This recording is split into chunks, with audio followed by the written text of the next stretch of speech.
नमस्ते दोस्तों, स्वागत है तुम सभी का मेरे YouTube चैनल पे। तो चलो आज का टॉपिक स्टार्ट करते हैं। आज का टॉपिक है syllabus of DSA। So the first question arises that what is DSA? The full form of DSA is data structures and algorithm, and the definition of data structure is in computer science, data structure is a data organization and a storage format that is usually chosen for access to data in efficiently. Means कि computer science में data structure जो है वो एक data organisation है और एक storage format है जिससे कि हम किसी भी डेटा को आसानी से एक्सेस कर सकते हैं बहुत ही जल्दी तरीके से। एफिशिएंट का मतलब होता है जल्दी और आसान तरीके से। इसका मतलब ये है कि कोई मान लीजिए कि हमें कोई प्रोग्राम लिख रहे हैं, ठीक है, वो प्रोग्राम को कंपाइल करने में कंपाइलर कुछ टाइम ले रहा है, लेकिन अगर हम उस प्रोग्राम को डेटा स्ट्रक्चर्स के बेसिस से लिखेंगे, डेटा स्ट्रक्चर की मदद से, तो हम उस प्रोग्राम को जब रन कराएंगे तो वो प्रोग्राम कम टाइम लेगा कंपाइल होने में, मतलब कंपाइलर कम टाइम लेगा उस प्रोग्राम को एग्जीक्यूट करने में। तो डेटा स्ट्रक्चर का मेनली यही काम है कि प्रोग्राम को ज़्यादा आसानी तरीके से स्टोर कर सके और कंपाइल करा सके। तो डेटा स्ट्रक्चर का यही यूज़ है। तो स्टार्ट करते हैं कि डेटा स्ट्रक्चर से ही। तो डेटा स्ट्रक्चर दो टाइप्स के होता है।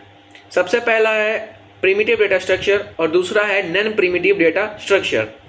इन दोनों के बीच में डिफरेंस बताने से पहले मैं बताना चाहूँगा कि हम लोगों को डेटा स्ट्रक्चर्स पढ़ना है विथ सी, मतलब कि सी को यूज़ करके हम डेटा स्ट्रक्चर्स बनाना सीखेंगे, जो कि सिलेबस में लिखा हुआ है। ये देखिए यहाँ है डेटा स्ट्रक्चर्स विथ सी।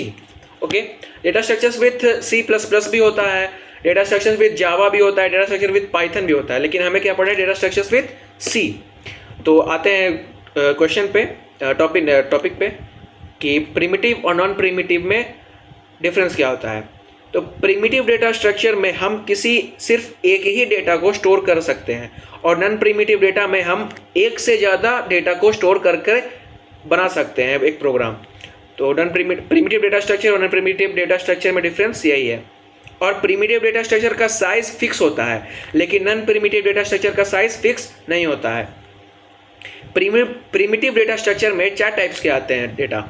पहला है इंटीजर, दूसरा है हमारा फ्लोट, तीसरा है कैरेक्टर और चौथा है बुलियन।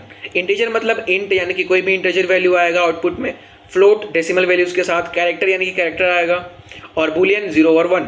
ठीक है, तो ये था प्रिमिटिव डेटा स्ट्रक्चर। अब आते हैं हम लोग नॉन प्रिमिटिव डेटा स्ट्रक्चर पे। तो नॉन प्रिमिटिव डेटा स्ट्रक्चर के भी दो टाइप्स होते हैं। पहला है लीनियर डेटा स्ट्रक्चर और दूसरा non linear data structure. Data structure के 2 टाइप्स, प्रिमिटिव और नॉन प्रिमिटिव। प्रिमिटिव में कितने? 4, इंटीजर, फ्लोट, कैरेक्टर और बुलियन। और नॉन प्रिमिटिव के भी 2 टाइप्स होते हैं। कौन कौन से? एक होता है लीनियर डेटा स्ट्रक्चर और एक होता है नॉन प्रिमिटिव डेटा स्ट्रक्चर। तो आते हैं लीनियर पे।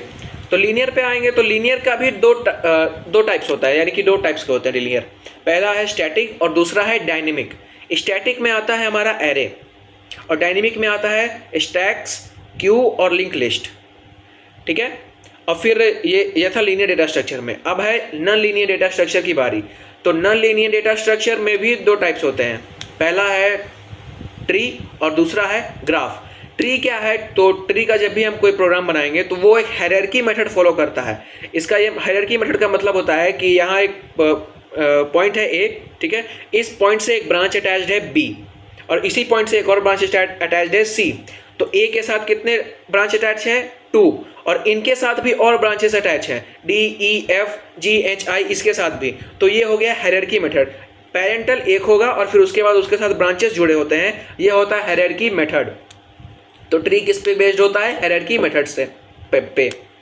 ठीक है, ये था हमारा डेटा स्ट्रक्चर का सिलेबस। और भी डेटा स्ट्रक्चर में होता है, रिकर्शन आता है डेटा स्ट्रक्चर के अंदर, सर्चिंग और सॉर्टिंग भी आता है डेटा स्ट्रक्चर के अंदर, वो सब भी हमें पढ़ना है।